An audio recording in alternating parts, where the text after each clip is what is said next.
Hello, I'm Jay Perazzo, an adult and teen service librarian heading our business and career services here at Fountaindale Public Library.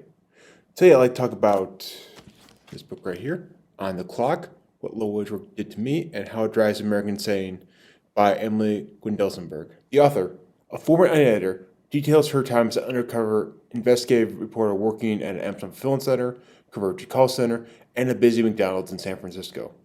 In many ways, considered an update to Nickel and Dime by Barbara Ehrenreich from 2001, which covers the author's own time working in a similar way.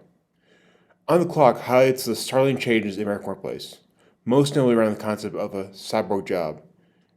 Tracing back from the growth of scientific management of workers, or Taylorism, Guendelsberger examines how the American workplace has become a stressful nightmare, with people merely cogs to be changed out when they break down from chronic stress, injury, and the complications of life. Now, I ran across this book by accident. I was winding the shelves, and it happened to be on display. Now, this was published in July 2019, before everything got weird, but the current realities of life have only intensified the abysmal state of low-wage work. First job she takes, the Amazon warehouse, really drives this point home because Amazon basically controls consumer goods right now.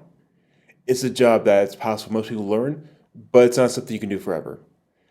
Everything is computer assisted by handheld scanners, which was neat to learn from a technical standpoint, but they don't really require a lot of thought from the user, other than the one thing that machines are really good at yet, fine motor control. But it's really only a matter of time until those jobs get automated. And when we worry about automation taking away jobs, don't worry, it's here. It's just partial right now, hence the name, cyborg job. I can relate this a little bit because I used to work at a Macy's warehouse. And when I was there, some of the little guys would look down on the newbies or temps who would complain that the work was hard, which it was. Yeah, it's a hard job, suck it up, was their attitude. But those old timers were also riddled with chronic stress injuries and were maybe not even making $15 an hour. Now, I was only there for a year, but even after for a while, I was having a persistent pain in my hip just because I kept turning the same way all day. And that didn't go away for at least another year. I would constantly see signs while working there on safety, working smart, and just the diagrams how for proper lifting. But just the way work was conducted, you had to just work at the limit of what you could do day after day, and you just can't do that. You can't expect them to work like machines and not break down.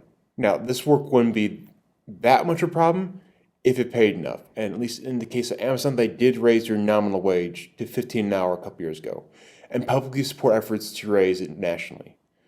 But it's something they can easily get around, as do many major corporations do, with heavy reliance on temporary and contract workers, and they're notorious for overworking, and they've been very against any attempt for their employees to unionize. That said, wage is just part of securing quality, life-sustaining work, which is rapidly disappearing. If you are part of the population that has been able to work from home this past year while doing all your shopping online, great for you.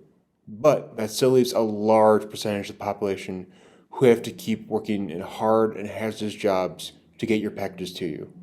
Free shipping isn't free. Someone else is just paying for it. Now, I usually only review books that are available in e-audio, but this one is available through us only in print. It's a great read while you're on break. Which mine is almost over. Thanks for watching, and have a great day.